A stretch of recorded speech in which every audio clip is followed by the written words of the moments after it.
Hello, you lovely, lovely people. Weekend is finished. Goes by too quick, doesn't it? Weekend's just gone like that. Look forward to Friday. Next thing you know, Monday's here. Anyway, folks, the topic of today is let's just say you've been here for a certain amount of time, and you have getting rid of everything in your home country, and let's just say you did want to go back home. Now, many of us, have the funds to get back home, your flights and things like that, and probably enough to survive for a short time when you do get back home. But the long haul is how many of us that have been here for a number of years, me included, would have the finances to start a life back in your home country. I wouldn't have, and I'm the first to admit that. I certainly wouldn't have, and I don't know what I would do if I did have to go back. And now I don't see any reason why I would have to go back, but let's just play devil's advocate if I did. And it's hypothetical, I know it's hypothetical, but what's not hypothetical is I know that with what I earn and what I have, I could easily get back to England, the flights back to England, no problem at all. But how would I support myself when I go back to England? What would I do? Who would want to employ, because I'm 59 coming up, so who would want to employ a 59-year-old? And the cost of living back in the UK. And I know many of us say, well, it's rising in the Philippines. Yes, folks, it is. It is, but nowhere near the standard of what it is back home, I don't think. And I think one of the major things what people would have to think of is if you are going back with limited resources, is where would you stay? Where would you stay? If you got family, I suppose that's okay, but for someone like me, I wouldn't want to put myself upon anybody if that was the case, if I didn't have nowhere to go when I went back and the only place I had to go was family. I wouldn't. It's just me, people, it's just me. I wouldn't. So when we think to ourselves, right, that's it, I've had enough, enough is enough, think about it long and hard, because you might not be able to support yourself back home. At least here, for all of its pitfalls that it's got, at times with the same story, the brownouts and all that kind of rubbish, at least we can sustain ourselves here. At least we can. But and the reason I'm saying this, I was watching a video. I think it might have been. It wasn't recently, and it just come into my head. The video that I made a while back, and it was like, I can't afford to live in England, and I can't. And let's be honest as well. It's not just going back to your home country, especially after 9 years. I've been here for 9 years. All my friends have moved on. They 9 years older, so I would go back thinking everything's going to be the same like it was just before I'd left. And it wouldn't be.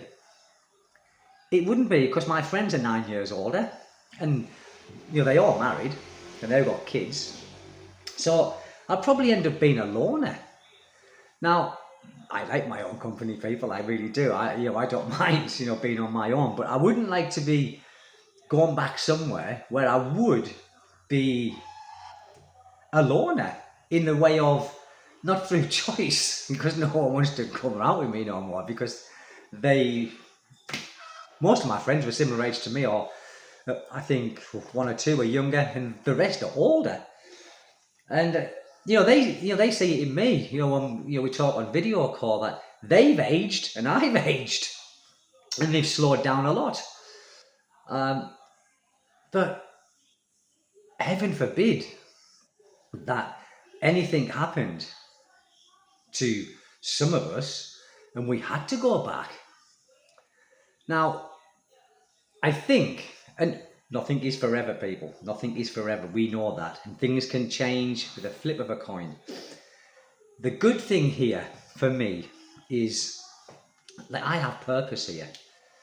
And I never really think of, why am I here? Why am I wasting my energy here? I never think that. I've never thought that. What I do think is, what's it going to be like in 10 years' time, or what will I be like in another 10 years' time? Will I be needing medical care? Because then I'll be touching 70. Now, like I said in the previous video, my sister had diabetes and she had her legs off. Anyway, she died anyway, but not through the operation of having the legs off, but she died. Now, my brother, he's fit as a fiddle.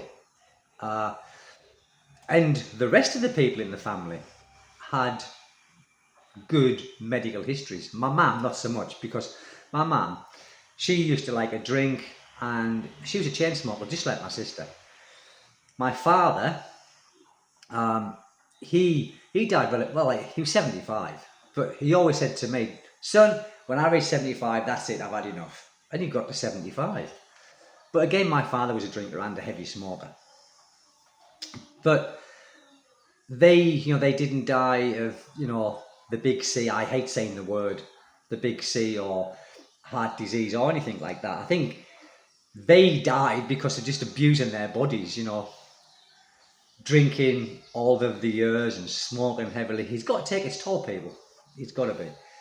So, for someone like myself, where I do keep as fit as I possibly can, and I am active, people, I am. I mean, if some of you people was to come here and stay here for a week and see my working week here, you think, bloody hell, he is active. He is active. Even when I'm not out there, I'm doing something. I'm always on the go. And I think that's very, very important, like I've said before. But going back home, what would I do? What would I do? What would be my purpose? What would be your purpose? The only saving grace that we have, I think, is that many of us don't want to go back. Many of us don't feel the need to go back. But the point I'm trying to make is, what if you had to? What if you had to? What if the shit hit the fan somewhere and the worst case scenario, you had to go back? Could you afford to? I know many of you can. And what I wish I'd done, and I really mean this, people, what I wish I'd done was listen to more sensible people than myself when they said, Stephen, think of your retirement. Think of your retirement. Think of the future. I never did. I was one of these people who never thought I was going to reach retirement. Not because of dying, but it was the last thing on my mind that I was going to get to that age where I thought I need money. So I never thought about it, and I never saved for retirement. That's one regret that I do have. One serious regret. It is on. But it's hindsight. If you could turn back the clock, what one thing would I change? And that is a regret, but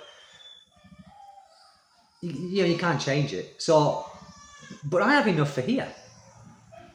We are comfortable here. We haven't got no rent to pay. We've got no mortgage. The house is finished. It's built. It's finished. But where would we go? What would we do if we had to go back? Now, what I think one of the worst things that could happen to me is if I was staying in the Philippines and I was hating it. If it was grinding me down. If it was just, it was too much. And then I wanted to go home, but I couldn't. That, to me, that would be purgatory. And that would be a continually niggle at me. And I'm saying this because I know a couple of people, or I haven't seen them for a long time now. Maybe they have gone back. But they hated it here. They hated it. They were here because of the women, but they really hated everything about the place. They didn't go out drinking or anything like that. They didn't get involved with the local people, because that's what they didn't like, was doing those sort of things. And they were in Dipolog, and because I'm not in Dipolog no more, and I've lost touch with a lot of people over there.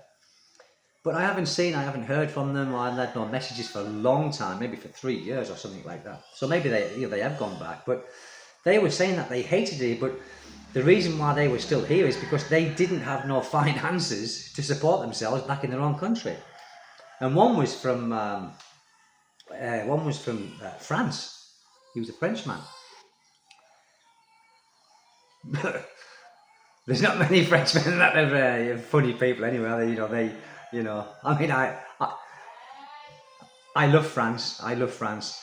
A lot of French people are great, but this particular French guy that I knew, he was always miserable. He was, bless his heart. And I used to feel sorry for him. I'm thinking, God, no wonder you've been divorced twice before. He's been divorced twice, and it wasn't working out here for him very well. But he didn't have a sense of humour. I think to live in a place like this with the things that goes on, you need a sense of humour. You do. Because if you don't, you'll be biting your tongue all the time, and it'll drive you mental. So you've got to have a sense of humour to live in a place like the Philippines. Because of the constant things that are happening, like the patience. You go to a shop, you can't get what you want half the time. Or depending on where you live, or the brown house would crack you up, wouldn't it? You've got to have a sense of humour, and you've just got to grin and bear it. But I think if that's eating away at you all the time, pick, I don't know.